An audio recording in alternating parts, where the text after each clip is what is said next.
The Court of Shadows. The year was 1784, and the opulent halls of the Palace of Fontainebleau buzzed with whispered rumors that would soon shake the very foundations of the French court.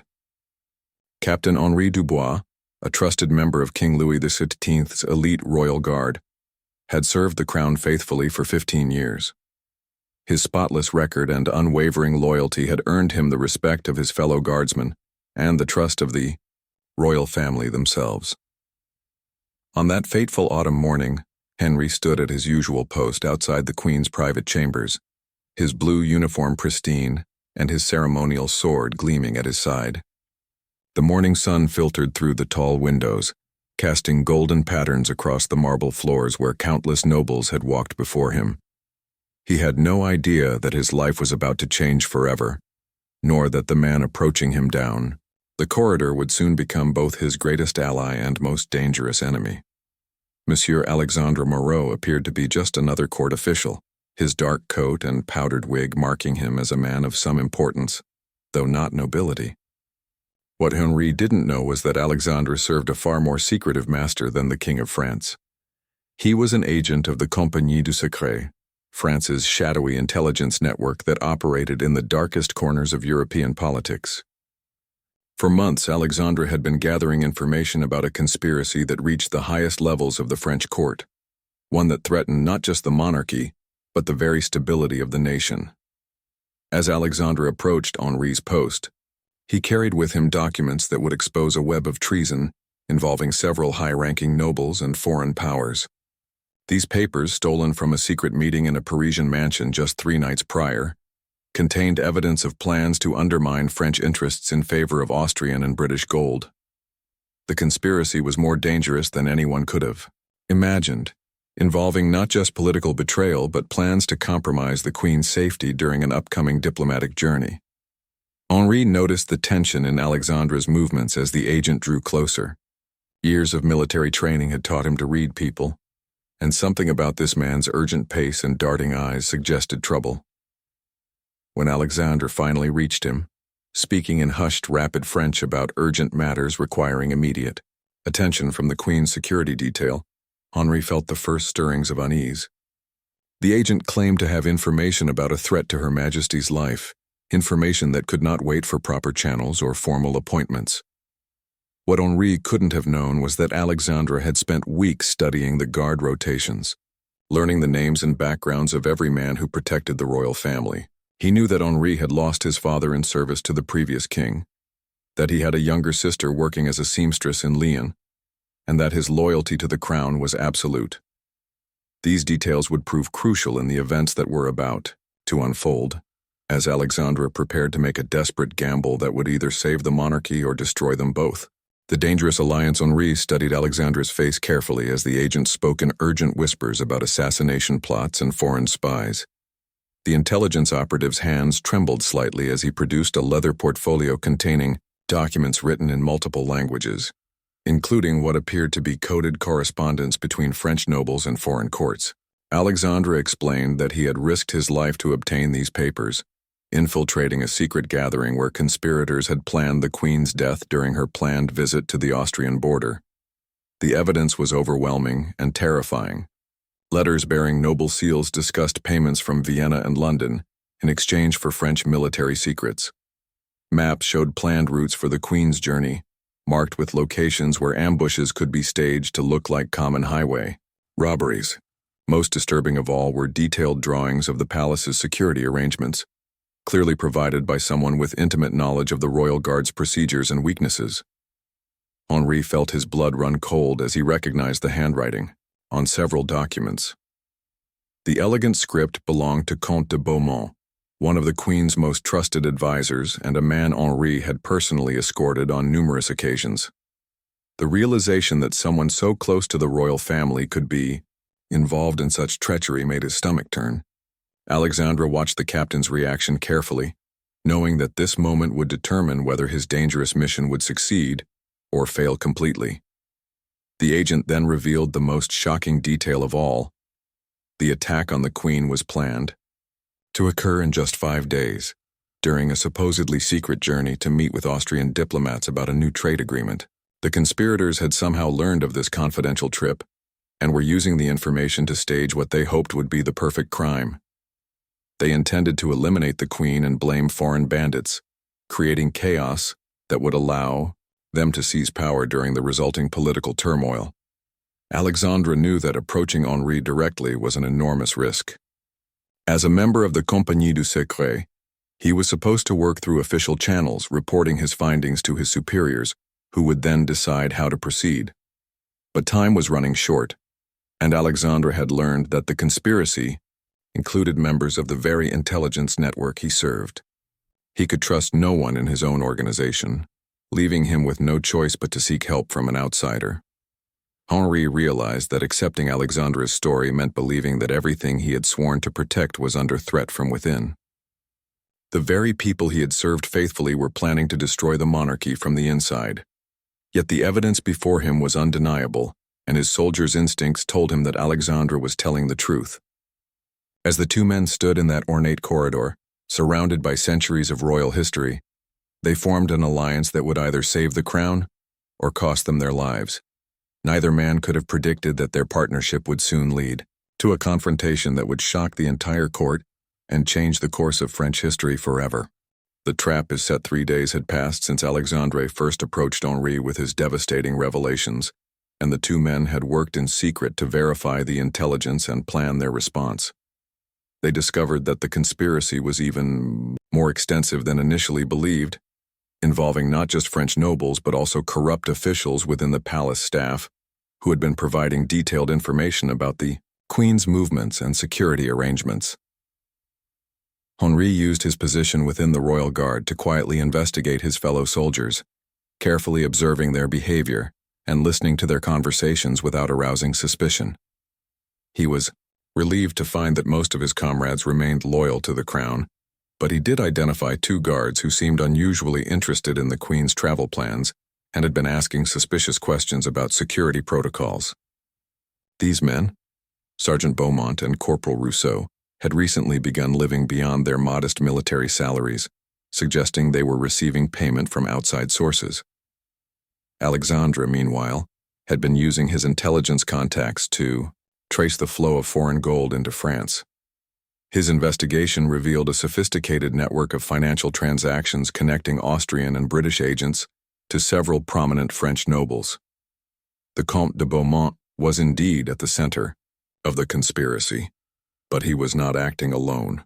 The Duke of Orléans and several other influential court figures were also involved, each motivated by different combinations of greed, political ambition, and personal grievances against the royal family. The agent had also discovered the exact details of the planned assassination. The conspirators intended to strike during the Queen's journey through the forest of Compiègne, where the royal carriage would be forced to travel slowly along narrow, winding paths. Foreign assassins, disguised as French bandits, would attack the convoy and eliminate the Queen, while making it appear that she had fallen victim to common criminals. The corrupt guards within her escort would ensure that the ambush succeeded by deliberately weakening the protective formation at the crucial moment. Henri realized that simply warning his superiors about the plot would not be sufficient. The conspiracy reached too high into the court hierarchy, and he had no way of knowing which officials could be trusted with such sensitive information. If word of their discovery reached the wrong ears, the conspirators would simply change their plans and strike at another time and place. The only way to stop them permanently was to catch them in the act, with evidence so overwhelming that even their high-ranking supporters could not protect them. Working together, Henri and Alexandre devised a dangerous plan to expose the conspiracy. During the actual assassination attempt, they would allow the Queen's journey to proceed as scheduled, but secretly modify the security arrangements to protect her, while ensuring that the conspirators would reveal themselves when they tried to carry out their plot. Alexandre would use his intelligence network contacts to position loyal agents along the route, while Henri would quietly replace the corrupt guards with men he trusted absolutely. The plan required perfect timing and enormous courage from both men, as any mistake could result in the Queen's death and their own execution for treason. As the day of the journey approached, both men knew they were walking into a trap that could destroy them, but they also knew it was the only way to save the monarchy they had sworn to protect. Blood in the forest. The morning of the Queen's journey dawned gray and misty, with autumn fog hanging low over the forest of Compiègne like a burial shroud. Henri had spent the previous night making final preparations, quietly briefing his most trusted men about the danger they would face while being careful not to reveal too much about the source of his intelligence. Alexandre had positioned himself and several loyal agents at strategic points along the route, disguised as merchants and travelers who would be ready to intervene when the attack began. The Queen's carriage departed from Fontainebleau at precisely 9 o'clock in the morning, accompanied by what appeared to be a normal security escort of 12 mounted guards.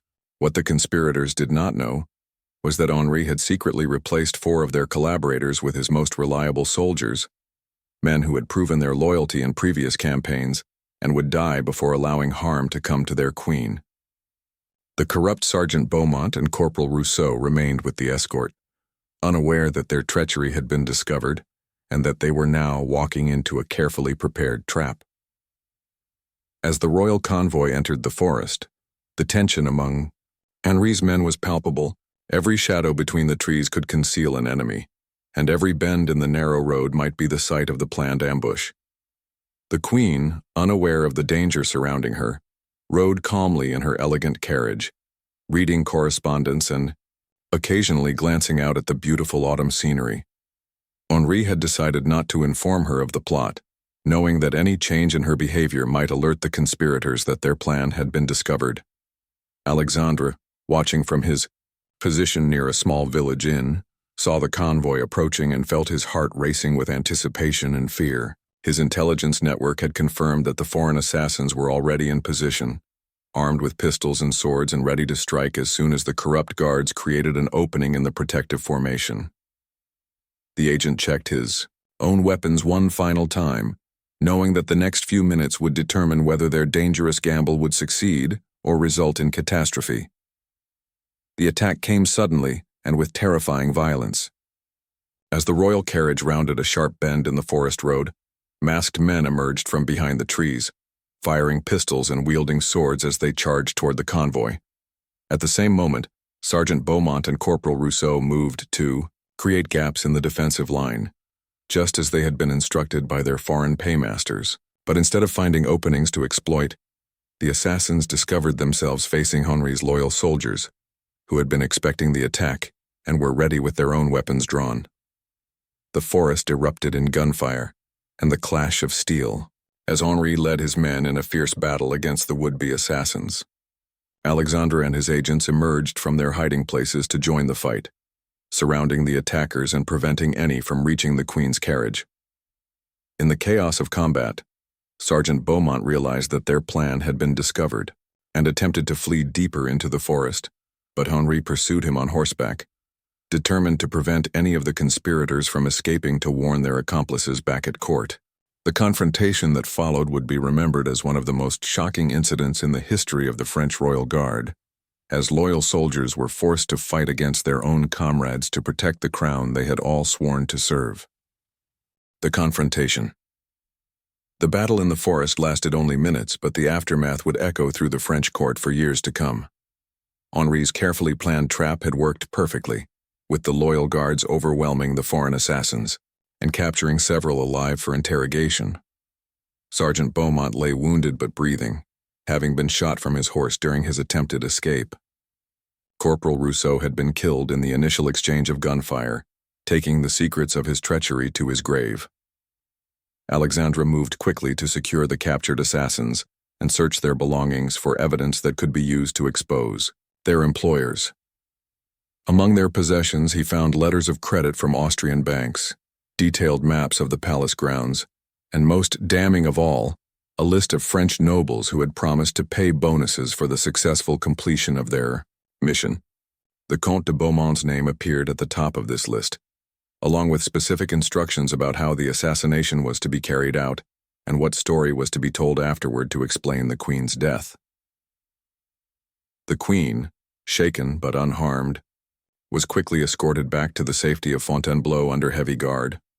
Henri had finally revealed the truth about the conspiracy to her during the journey home, showing her the evidence that Alexandre had gathered and explaining how close she had come to death at the hands of people she had trusted. Her Majesty's reaction was a mixture of gratitude toward the men who had saved her life and fury at the betrayal of those who had plotted against her. Upon returning to the palace, Henri and Alexandre faced their most dangerous challenge yet: exposing the conspiracy to the king and his advisors without being accused of treason themselves. They knew that many of the men they were about to accuse held positions of great power and influence, and that presenting evidence against them would require absolute proof and careful political maneuvering. The captured assassins and wounded Sergeant Beaumont would provide crucial testimony, but the conspirators still had allies within the court who would try to discredit any accusations. Alexandre used his position within the intelligence services to arrange a private meeting with the king, while Henri prepared detailed reports documenting every aspect of the conspiracy and the evidence they had gathered. They both knew that this confrontation would determine not only their own fates, but the future stability of the French monarchy itself. The corrupt nobles they were about to expose would not surrender quietly, and the resulting political upheaval could shake the very foundations of the kingdom. When the king finally learned the full extent of the betrayal within his own court, his reaction was swift and decisive. Soldiers were immediately dispatched to arrest the Comte de Beaumont and the other nobles named in the captured documents, while Alexandre's intelligence network moved to seize their financial records and correspondence. The Duke of Orléans, realizing that the conspiracy had been discovered, attempted to flee to Austria, but was captured at the border and brought back to face charges of high treason. The confrontation that had begun in a misty forest had now become a political earthquake that would reshape the French court. Henri and Alexandre had succeeded in their mission to protect the queen, but their victory had come at an enormous cost, exposing corruption and betrayal at the highest levels of government and forcing the monarchy to confront the reality that some of its most trusted servants had been willing to sell their loyalty to foreign powers. Justice and redemption. The trials that followed the forest incident became the most sensational legal proceedings in French history up to that time. The captured foreign assassins, under intense interrogation, revealed the full scope of the international conspiracy that had threatened the French monarchy. They testified that similar plots were being planned against other European royal families, part of a broader attempt by Austrian and British intelligence services to destabilize their rivals through internal subversion rather than open warfare. Henri found himself transformed from a simple guard captain into one of the most celebrated heroes in France. The king personally commended his loyalty and courage, promoting him to the rank of colonel and placing him in charge of reforming the entire palace security system. His new responsibilities included rooting out any remaining corruption within the royal guard and implementing new protocols to prevent future infiltration by foreign agents or domestic traitors. Alexandre's role in exposing the conspiracy earned him recognition as one of France's most skilled intelligence operatives, but it also made him numerous enemies among those who had supported the failed plot. The Compagnie du Secret was reorganized following the revelation that some of its own members had been compromised, with Alexandre appointed to lead the internal investigation that would determine how deeply the corruption had penetrated the intelligence services. His work would eventually lead to the arrest of several high-ranking officials who had been selling state secrets to foreign powers for years. The trials of the noble conspirators captivated public attention throughout France and across Europe. The Comte de Beaumont, faced with overwhelming evidence of his treachery, attempted to justify his actions by claiming that he had been trying to prevent France from falling under Austrian influence through the Queen's family connections. His defense was rejected by the court, which found him guilty of high treason and sentenced him to death by guillotine. The Duke of Orleans received a similar sentence, while lesser conspirators faced imprisonment or exile. The foreign assassins were also executed, but not before providing valuable intelligence about their employers and methods that would help French authorities prevent similar attacks in the future. Their testimony revealed that the conspiracy had been in development for over 2 years, with careful planning and substantial financial investment from multiple foreign governments. The scope and sophistication of the plot shocked even experienced intelligence professionals, who realized how close France had come to a catastrophic destabilization of its government. In the months that followed the trials, Henri and Alexandre continued to work together, their unlikely partnership having evolved into a deep friendship based on shared danger and mutual respect. They collaborated on implementing new security measures throughout the royal residences and establishing better communication between the military guards and intelligence services to prevent future coordination failures. The Queen, forever grateful to the men who had saved her life, established a new order of merit specifically to honor those who had demonstrated exceptional loyalty to the crown. Henri and Alexandre were the first recipients of this decoration, which came with substantial financial rewards and guaranteed positions within the royal household for life. Their success in exposing and defeating the conspiracy had not only saved the monarchy, but had also strengthened it by demonstrating that loyalty and courage could triumph over corruption and foreign manipulation. Years later, as both men looked back on that dangerous autumn when they had risked everything to protect their queen, they realized that their actions had helped preserve not just individual lives, but the stability of the entire French kingdom during a crucial period in European history. Their story became a legend within the palace walls, inspiring future generations of guards and intelligence operatives to remain vigilant against those who would betray their country for foreign gold.